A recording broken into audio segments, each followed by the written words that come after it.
ती म्हणाली, तुझ्या 7वी पास बायकोला सोडून दे आणि माझ्याशी लग्न कर. एका अडाणी बायकोचं ओझं उचलून तू थकून जाशील. मी एक अधिकारी आहे आणि तू पण एक अधिकारी आहेस. आपल्या दोघांचं चांगलं जमेल. जेव्हा प्रकाशचं लग्न झालं तेव्हा त्याची बायको 7वी पास होती आणि तो पोस्ट ग्रॅज्युएट होता. तो नेहमीच अभ्यासात हुशार होता, पण त्याला नोकरी मिळवण्यासाठी थोडा वेळ लागणार होता. लग्नानंतर पैसे कमवणं गरजेचं होतं. त्याची बायको जानकी म्हणाली, मी पैसे कमवते, तुम्ही नोकरीची तयारी करा. प्रकाशने तिला विचारलं, तू कसं कमवणार? ती हसत म्हणाली, माझ्या माहेरच्याने शिलाई मशीन दिली आहे. मला शिलाई करता येते, काळजी करू नका. जोपर्यंत तुम्हाला नोकरी मिळत नाही, मी घर खर्च सांभाळेन. प्रकाश घरामध्ये सगळ्यात मोठा होता. 2 वर्षापूर्वी वडिलांचा मृत्यू झाला होता आणि घरात एक छोटा भाऊ आणि एक छोटी बहीण होती. ज्यांचं शिक्षण चालू होतं. बायकोच्या खांद्यावर घर खर्चाची जबाबदारी टाकून स्पर्धा परीक्षेची तयारी करणं खूप कठीण होतं. पण प्रकाश आश्चर्यचकित झाला जेव्हा जानकीने घराचा सारा भार स्वतःच्या हिमतीवर उचलला. ती सकाळी लवकर उठून घरचं काम आवरत होती. प्रकाशची आई मदत करत होती आणि नंतर शिलाई कामासाठी लागायची. तिच्या घराचा हॉलचं दुकान बनवलं. पहिल्यांदा गल्लीतल्या बायका तिच्याकडून कपडे शिलाई करून घेत होत्या, पण लवकरच ती त्या छोट्याशा शहरात प्रसिद्ध झाली. डॉक्टर, शिक्षिका आणि कॉलेजमधील मुली तिच्याकडून कपडे शिवून घेऊ लागल्या, कारण जानकी महिलांसाठी नवा डिझाईन बनवून कपडे शिवत होती. तिथे तिच्यासारखा टेलर कुठेच नव्हता. प्रकाश कोणतीही टेन्शन न घेता अभ्यास करत होता. जेव्हा ग्रामसेवकाची भरती जाहीर झाली होती, त्याने त्याचा फॉर्म घेतला. त्याची बायको विचारते, हे काय आहे? प्रकाश म्हणतो, ग्रामसेवक बनणार. फॉर्म भरत आहे. तिचं उत्तर, नाही, हे फॉर्म भरू नका. दुसरा मोठा नोकरीची परीक्षेची तयारी करा. प्रकाश म्हणाला, त्याला खूप वेळ लागेल. पहिल्यांदा जी नोकरी मिळेल ती मी करतो. जानकी म्हणाली, आयुष्यभर स्पर्धा परीक्षा देत बसणार का? सुरुवातीपासून मोठ्या परीक्षेची तयारी करा. तुम्ही सांगा, सर्वात मोठी परीक्षा कोणती? प्रकाश म्हणाला, म्हणजे सिव्हिल सेवापेक्षा. यात टॉप केल्यानंतर व्यक्ती सरळ कलेक्टर बनतो. जानकी हसत म्हणाली, मला तुम्हाला कलेक्टर बनलेलं बघायचं आहे. आणि असं म्हणून तिने ग्रामसेवकाचा फॉर्म फाडून टाकला. घर सांभाळायला मी आहे, तुम्ही चिंता करू नका. अभ्यासाला लागा.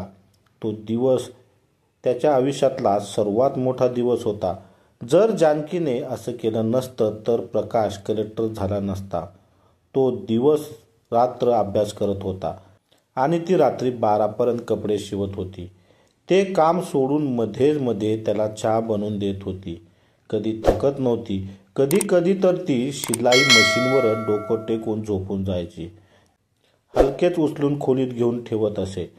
तिची मेहनत आणि जिद्द पाहून प्रकाशला ऊर्जा येऊन तो तयारी लागत असे. जानकीने कधीच आपल्या कष्टापासून सुट्टी घेतली नाही. पण ज्या दिवशी प्रकाशचा निकाल लागला आणि संपूर्ण शहरात जल्लोष झाला, त्या दिवशी मात्र ती कपडे शिवायला बसली नाही.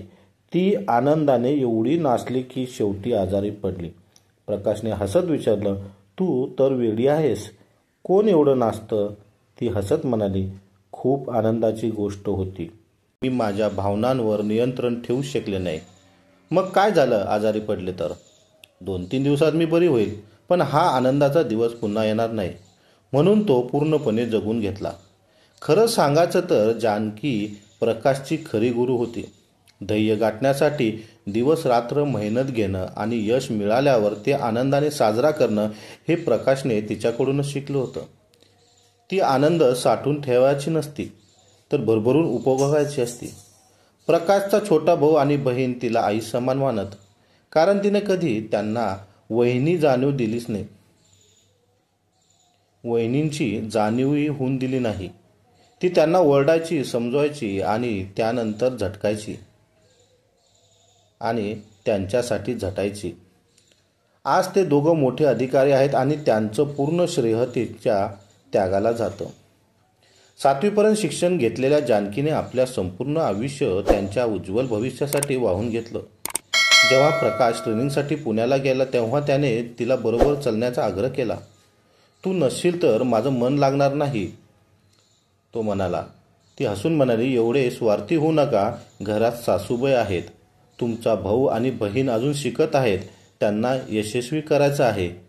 ही फक्त 2-3 वर्षाची गोष्ट आहे, मग आपण सगळे एकत्र राहू. ती अशीच होती, स्वतःच्या सुखापेक्षा कुटुंबाच्या भल्याला अधिक महत्त्व देणारी. कोणाबद्दलही वाईट विचार तिच्या मनात येत नव्हता. ती एवढी हळव्या मनाची होती की कोणाला रडताना पाहिलं तरी तिच्या डोळ्यात पाणी यायचं. प्रकाश पुण्याला गेला. तिथे त्याची नवीन लोकांशी ओळख झाली. तिथे एक महिला अधिकारी त्याची मैत्रीण झाली. सुरुवातीला त्याला वाटलं ही फक्त एक चांगली मैत्रीण आहे.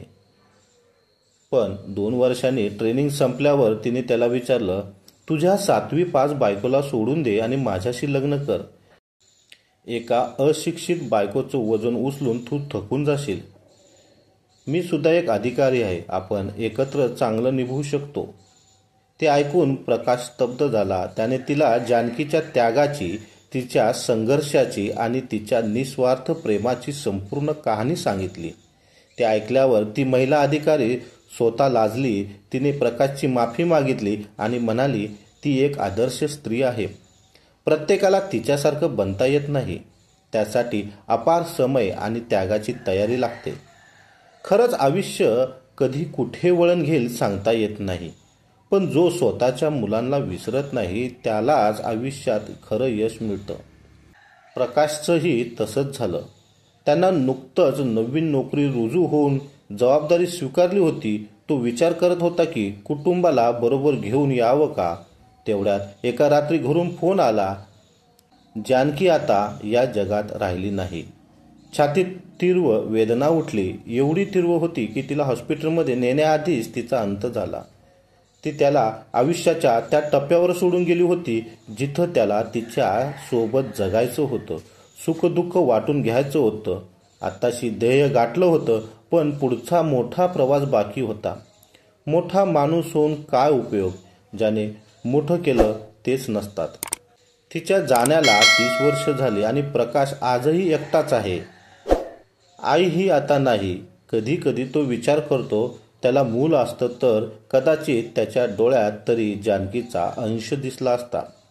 कधी कंटाळून अभ्यास सोडायला लागला की ती म्हणायची, थोडं अजून अभ्यास कर, एकदा नोकरी लागली की आपण पूर्ण जग फिरूया. पण नियतीने मोठी क्रूर चेष्टा केली. जेव्हा वेळ होती तेव्हा तिच्यासोबत फिरता आलं नाही आणि आता वेळही आहे, पैसाही आहे, पण जानकी नाही. तिच्या हातात हात घालून चालायचं होतं. तिच्याशी न बोलता माझं मन हलकं करायचं होतं. हेच आयुष्य आहे. इथे सगळ्यात आधी तेच दूर जातात ज्याच्या विना आपण जगू शकत नाही. तर मित्रांनो, ही कथा तुम्हाला कशी वाटली हे कमेंट बॉक्समध्ये जरूर सांगा.